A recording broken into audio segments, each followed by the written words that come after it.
एक छोटा सा शहर था। उस शहर में एक बहुत ही सुंदर बगीचा था। उस बगीचे में बहुत ही सुंदर पेड़ पौधे लगे हुए थे। उन पौधों पर बड़े ही प्यारे अजीब से ही फूल लगे हुए थे। वो फूल सुंदर थे कि उनका जवाब ही नहीं, और जो कोई उन्हें एक बार देख ले तो देखता ही रह जाए। और उन फूलों की खुशबू इतनी मनमोहक थी कि जो कोई एक बार उन फूलों को सूंघ ले तो बस उनका दीवाना ही हो जाए। एक दिन की बात है, मंजुला नाम की एक औरत अपने पति विजय से उस बगीचे में जाने के लिए कहती है। सुना है यहाँ पास में ही एक बहुत ही अच्छा बगीचा है। उस बगीचे की हर कोई बहुत तारीफ करता है। मेरा बड़ा मन है उस बगीचे को देखने का। क्यों ना हम भी शाम को उस बगीचे को देखने चले? इसी बहाने हम और बच्चे भी घूम आएंगे। हाँ पापा, चलो ना बगीचा देखने। ठीक है, तुम शाम को तैयार रहना, हम शाम को उस बगीचे को देखने चलेंगे। फिर जैसे ही शाम होती है, अरे बच्चा पार्टी, तुम तो पहले से ही तैयार हो, और तुम्हारी माँ कहाँ है? अजी मैं यहाँ हूँ, बताओ मैं कैसी लग रही हूँ? तुम तो हो ही इतनी सुंदर कि बताने की जरूरत ही नहीं है। मंजुला शर्माते हुए, तुम भी ना कुछ भी कहते हो। चलो ना पापा, और कितनी देर करोगे? हाँ हाँ, चलो चलो चलो। फिर सभी लोग बगीचा देखने के लिए चले जाते हैं, और जैसे ही वो बगीचे के अंदर जाते हैं, हाँ वाह कितना सुंदर बगीचा है। मैंने पहले कभी इतना सुंदर बगीचा नहीं देखा। वाकई में बड़ा ही खूबसूरत बगीचा है। मैंने भी ऐसा बगीचा पहले कभी नहीं देखा। फिर मंजुला, विजय और बच्चे बगीचे में इधर उधर पेड़ पौधों को देखने लगते हैं। मंजुला उन पौधों पर लगे हुए फूलों को देखती है तो देखती ही रह जाती है। सही में बड़े ही खूबसूरत फूल हैं। मन तो करता है कि इन्हें तोड़ लूं। जैसे ही वो फूल तोड़ने के लिए हाथ बढ़ाती है तो विजय आ जाता है और वो रुक जाती है। बच्चे भी घूमकर बगीचे में लगे फूलों को देख रहे थे। इतने सुंदर फूल है। बच्चों से उन फूलों को देखकर रुका नहीं जाता, और वो फूल तोड़ने के लिए अपना हाथ आगे बढ़ाते हैं तो उन फूलों से रोने की आवाज आती है, पर ध्यान न देते हुए फूल तोड़ लेते हैं। और फूल तोड़ने के साथ ही वो बच्चे भी उन तोड़े हुए फूलों की जगह फूल बनकर लग जाते हैं। उधर विजय और मंजुला देखते हैं। अरे ये बच्चे कहाँ चले गए? अभी तो यही थे। ये बच्चे भी ना इतने शरारती हो गए हैं ना कि पूछो मत। चलो चलकर देखते हैं। फिर विजय और मंजुला दोनों बच्चों को बगीचे में ही ढूंढने लगते हैं, लेकिन उन्हें बच्चे कहीं नहीं मिलते। बच्चों के ना मिलने की वजह से वो दोनों बेहद परेशान हो जाते हैं। सुनो जी, बच्चे तो यहाँ कहीं नहीं हैं। पता नहीं मेरे बच्चे कहाँ चले गए। विजय और मंजुला को बच्चों को ढूंढते हुए शाम हो जाती है, पर बच्चे उन्हें कहीं नहीं मिलते। फिर वो दोनों घर आ जाते हैं। फिर जैसे ही शाम होती है, उस बगीचे में एक भयानक भूत घूमने लगता है। मेरा बगीचा है ये, इसे जो कोई भी नुकसान पहुंचाने की कोशिश करेगा उसका यही हाल होगा। फिर भूत एक एक करके सभी बच्चे आदमियों के पास जाता है जिन्हें भूत ने फूल बना दिया था। कैसा लगा तुम लोगों को? मजा आ रहा है ना? हमें छोड़ दो, अब हम कभी ऐसा नहीं करेंगे। हमें माफ कर दो। अब तुम सब लोगों की यही सजा है। फिर जैसे ही सुबह होती है तो भूत भी बगीचे से चला जाता है, और ऐसे ही आज भी बहुत से लोग उस बगीचे को देखने के लिए आते हैं। वाह, कितना खूबसूरत बगीचा है, वाकई में मानना पड़ेगा। वो सभी लोग इधर उधर घूमकर बगीचा देख रहे होते हैं। तभी उनमें से एक औरत की नजर उन फूलों पर पड़ती है जो बहुत ही अजीब और खूबसूरत थे। कितने सुंदर फूल हैं, मैंने तो ऐसे फूल कभी नहीं देखे। क्यों ना मैं इनमें से एक फूल तोड़ लूं, किसी को क्या पता चलेगा। जैसे ही वो औरत फूल तोड़ती है, उसमें से एक अजीब सी सुगंध आती है। ये किसकी सुगंध है? और ये मुझे क्या हो रहा है? देखते ही देखते वो औरत उस टूटे हुए फूल की जगह एक फूल में तब्दील हो जाती है। फिर उस औरत के घर वाले उसे बगीचे में ना पाकर वो भी परेशान होकर इधर उधर ढूंढने लगते हैं। एक और शिकार, एक एक करके इन तोड़े हुए फूलों की जगह अब नए फूल लगेंगे।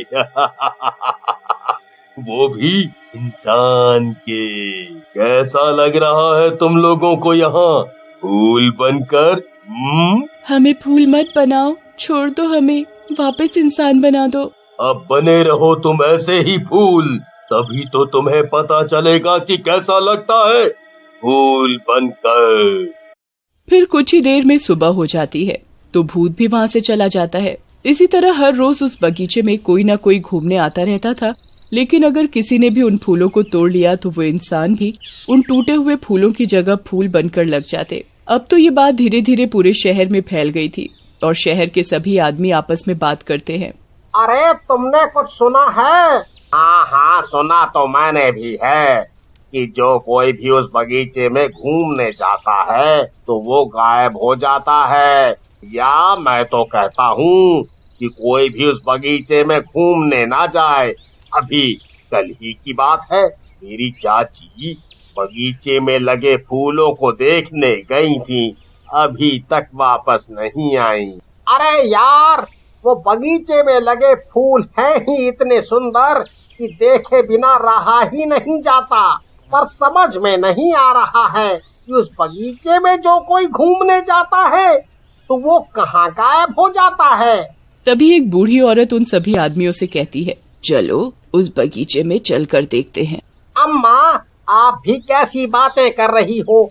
आपको उस बगीचे के बारे में सब पता है फिर भी? अरे हाँ बेटा, मुझे सब पता है, मैं कह रही हूँ ना, चलो एक बार। वो बूढ़ी औरत पूजा पाठ तंत्र मंत्र जानती थी, इसीलिए वो सभी को उस बगीचे में जाने के लिए कह रही थी। फिर सभी शहर वाले उस बूढ़ी औरत की बात मानकर बगीचे में जाने के लिए तैयार हो जाते हैं और उस बगीचे में पहुंचकर वो बूढ़ी औरत पूरे बगीचे का चक्कर लगाती है। बहुत बड़ी गड़बड़ है, बहुत बड़ी। सभी शहर वाले बूढ़ी औरत से पूछते हैं, अम्मा क्या बात है, क्या गड़बड़ है, कुछ तो बताओ। कोई भी इन फूलों को ना ही हाथ लगाएगा और ना ही तोड़ेगा। अम्मा लेकिन क्यों? जितना कहा है उतना करो बस, तुम्हारे सारे सवालों का जवाब तुम्हें मिल जाएगा। उसके लिए तुम सबको रात इस बगीचे में रुकना पड़ेगा। फिर सभी लोग अम्मा की बात मानकर बगीचे में ही रुक जाते हैं और एक जगह छिपकर रात होने का इंतजार करने लगते हैं। जैसे ही रात होती है तभी भूत वहाँ आ जाता है। अरे बाप रे, ये तो भूत है और ये यहाँ क्या कर रहा है? चुप चुप रहो सब लोग। भूत एक एक करके सभी फूलों के पास जाता है। जिन लोगों ने फूलों और पौधों को तोड़ा था वो अपने असली रूप में फूल पौधों की जगह लगे हुए थे। वो बुरी तरह रो रहे थे, हमें छोड़ दो, अब हम कभी ऐसी गलती नहीं करेंगे। तुम्हें तो तब पता चलेगा जब कोई तुम्हें तोड़ेगा, यही तुम सबकी सजा है। छोड़ दो इन मासूमों को, और तुमने इन्हें फूल पौधे क्यों बना रखा है? कौन है तू और तू मेरे बगीचे में क्या कर रही है? तुझे क्या अपनी जान प्यारी नहीं है? चली आ यहाँ से। तू इन सब के साथ ऐसा क्यों कर रहा है? इन लोगों ने तेरा क्या बिगाड़ा है? मैं इस बगीचे की रखवाली करता हूँ। मेरी भी मौत ऑक्सीजन न मिलने के कारण हुई थी और तुम्हें नहीं पता कि कोरोना नाम की महामारी फैली हुई है। कोरोना बीमारी में ऑक्सीजन की वजह से कितने मासूमों की जान चली गई। तब भी इन लोगों को समझ नहीं आ रहा कि पेड़ पौधे फूल ना तोड़ें। तुम्हें नहीं पता कि दिन पर दिन ऑक्सीजन की कमी कितनी ज्यादा होती जा रही है। आदमी मर रहा है बिना ऑक्सीजन के। बल्कि तुम सब लोगों को अपने घरों में सब जगह पेड़ पौधे फूल लगाने चाहिए, जिससे कि ताजी हवा मिल सके। छोड़ दो इन्हें, अब से ये सब कभी भी ऐसा नहीं करेंगे।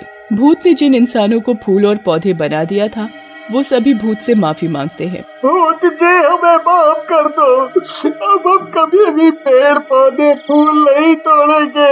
हमें माफ कर दो, हमें माफ कर दो। भूत जी हमें माफ कर दो, अब हम कभी भी पेड़ पौधे नहीं तोड़ेंगे।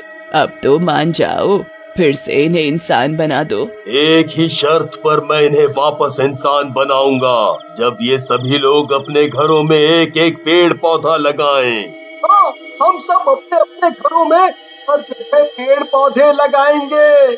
भूत ने जिन इंसानों को पेड़ पौधे फूल बनाया था उन्हें वो फिर से इंसान बना देता है। इंसान बनने के साथ ही सभी लोग भूत का धन्यवाद देते हैं। बुढ़िया भी उस भूत को अपनी मंत्र शक्ति से मुक्त कर देती है और फिर वो भूत वहाँ से चला जाता है।